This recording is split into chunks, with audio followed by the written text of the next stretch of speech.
Video में हमने भगवान शिव के 8 अवतारों के बारे में बात की थी। चलिए इस श्रृंखला को आगे बढ़ाते हुए जानते हैं शिव जी के अगले अवतारों को। हनुमान अवतार को लेकर दिलाई थी श्री राम को लंका पर विजय। महादेव के हनुमान अवतार को सभी अवतारों में सबसे श्रेष्ठ माना गया है। ज्यादातर लोग जानते हैं कि हनुमान जी किसी और का नहीं बल्कि भगवान शंकर के ही अवतार हैं, जिन्होंने एक वानर के रूप में अयोध्या नंदन श्री राम का साथ दिया और सीता माता को रावण से आजाद कराने में श्री राम की सहायता की। हनुमान जी माता अंजनी के गर्भ से उत्पन्न हुए थे, जो कि सप्त ऋषियों के संकल्प का ही फल स्वरूप था। अपने आराध्य श्री राम की सहायता और सेवा के उद्देश्य से ही महादेव ने माता अंजनी के गर्भ से अवतार लिया था। पूरी रामायण बिना हनुमान जी के अधूरी है। हनुमान जी से बड़े श्री राम भक्त आज तक इस धरती पर प्रकट नहीं हुए। हनुमान जी को चिरंजीवी का वरदान मिला है। इसके साथ ही वह कलयुग के अंत तक इस धरती लोक पर निवास करेंगे।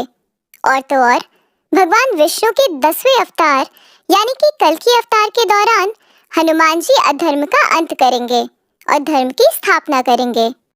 गौरतलब है कि आज भी कई जगह हनुमान जी के इस धरती लोक पर होने के सबूत मिलते हैं। वृषभ अवतार विशेष परिस्थितियों के चलते लिया था भोलेनाथ ने। भगवान आशुतोष ने वृषभ अवतार विशेष परिस्थितियों के चलते लिया था। कुछ ग्रंथों के अनुसार एक कथा प्रचलित है जिसमें बताया गया है कि सभी के पालनकर्ता भगवान विष्णु दैत्यों को मारने के लिए पाताल लोक पहुंचे थे। उन्हें वहां देख कई महिलाएं मोहित हो गई थीं।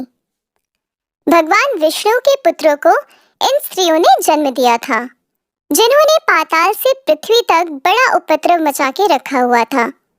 पाताल से पृथ्वी लोक तक मचे उपद्रव को देखते हुए ब्रह्मा जी घबराकर ऋषि मुनियों और अन्य देवताओं के साथ महादेव के पास पहुंचे थे और उनसे रक्षा करने की प्रार्थना की थी। जिस प्रार्थना को स्वीकार करते हुए महादेव ने वृषभ रूप धारण किया और भगवान विष्णु के दानवीय पुत्रों का अंत किया। यतिनाथ का अवतार लेकर महादेव ने ली थी भील दंपत्ति की परीक्षा।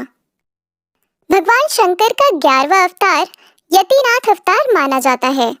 यह अवतार भोलेनाथ ने भील दंपत्ति की परीक्षा लेने के लिए लिया था, जिसमें वह अतिथि बनकर भील दंपत्ति के पास पहुंचे थे। ग्रंथों में बताया गया है कि अबुर्दांचल पर्वत के पास एक शिव भक्त दंपत्ति जिनका नाम आहुक और आहुका भील था वहां रहते थे। एक दिन यतिनाथ का भेष धारण करके भगवान शंकर भील दंपत्ति के घर पहुंचे। आहुक अपना धनुष बाण लेकर बाहर चला गया। सुबह यतिनाथ और आहुका ने देखा कि आहुक को वन प्राणियों द्वारा मार दिया गया है, जिस पर यतिनाथ बहुत दुखी हुए। इसके साथ ही आहुका अपने पति आहुक की चिता की अग्नि में जलने लगी, जिसे देख महादेव ने आहुका को साक्षात दर्शन दिए। साथ ही उन्हें वरदान दिया कि वह अपने अगले जन्म में फिर से अपने पति से मिल पाएंगी। कृष्ण दर्शन का अवतार लेकर महादेव ने बताया धार्मिक कार्यों का महत्व। महादेव का 12वां अवतार कृष्ण दर्शन माना गया है। इस अवतार को भगवान शिव ने यज्ञ और धार्मिक कार्यों के महत्व को बताने के लिए लिया था, जिसके चलते यह अवतार पूरी तरह से धर्म का प्रतीक माना जाता है। ग्रंथों में एक कथा बताई जाती है, जिसके अनुसार इक्ष्वाकु वंशीय श्राद्धदेव की 9वीं पीढ़ी में राजा नभग ने जन्म लिया था। नभग ने एक बार यज्ञ भूमि में पहुंचकर वैश्वदेव सूक्त के साथ स्पष्ट उच्चारण के जरिए यज्ञ संपन्न कराया था, जिसके बाद आंतरिक ब्राह्मण नभग को यज्ञ का अवशिष्ट धन देकर स्वर्ग चले गए थे।